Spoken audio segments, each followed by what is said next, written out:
Okay, we are still talking about our children and how living our life in front of them makes a difference. So today I want to talk to you about two different men and their lives and how it made a difference in their legacy and the children and the descendants that came after them. Okay, so we're going to look at these two people's lives and we're going to ask ourselves the question, does it really matter? Does it make a difference how I live in front of my children? I think the answer is going to be pretty clear. So first we're going to look at John Edwards. Okay, he was a Puritan preacher in the 1700s.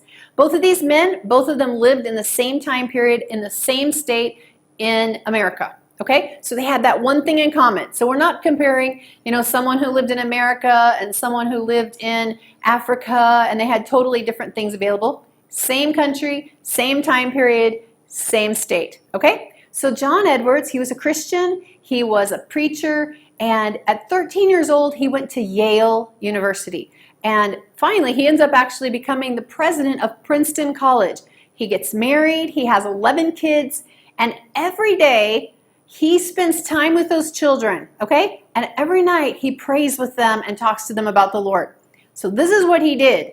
He's the president of a college, he's still making time for 11 kids. Now let's look at his heritage, okay? 1 U.S. vice president, 3 U.S. senators, 3 governors, 3 mayors, 13 college presidents, 65 college professors, 75 military officers, 80 public servants, 60 doctors, 60 authors, 30 judges or advocates, 100 lawyers, and 100 pastors. Wow. I'm thinking that's a great legacy. A lot of important people, influencers, world changers, leaders. Okay, now let's look at Max Juke. Like I said, from the same time, same place, same state. He was not a Christian. He was a criminal. He had no morals. Okay, from his generation, from his legacy, we see 7 murderers, 60 thieves, 190 prostitutes, 150 other criminals.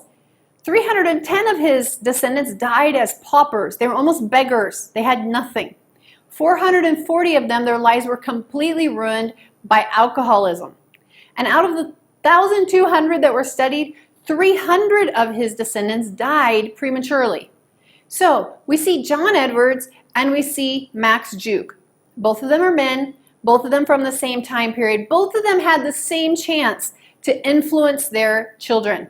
And we see what a difference it made. So, going back to Psalms 127 verse 4, children are supposed to be arrows in our hand.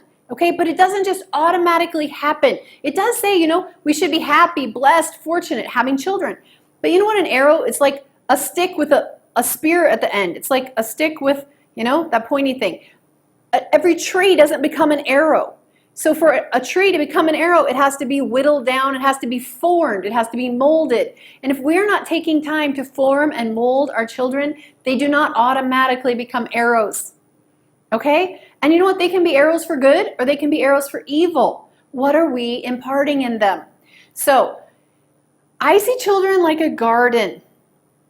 And we determine largely how that garden comes. Is that garden going to be fruitful? Is it going to have vegetables or fruits? What are we planting? Or are we just leaving it wild? It's okay if there's 50% weeds, 50% something might grow. Okay? The garden doesn't decide what grows. The gardener decides what grows. Okay? So as parents, we have to be involved in our kids' lives. We have to take the time to plant a seed. We have to take time to pull the weeds. Yeah, it's hard work. It's true. But you know what? Life affords no greater responsibility and no greater privilege than raising the next generation. That's a quote by C. Everett Koop. And I think it again comes back to that analogy of a garden. There's no greater responsibility or privilege than raising that next generation. So going the second mile. Parents, what are we going to do with our gardens? God entrusted us with these gardens. Are we going to plant good seed? Are we just going to hope something grows? Nothing just grows magically. Are you just waiting for a bird to fly by and drop something into the garden and hope? It doesn't happen. We have to be strategic in planting the Word of God into our children and removing the weeds and teaching our children this is a weed. We don't want this.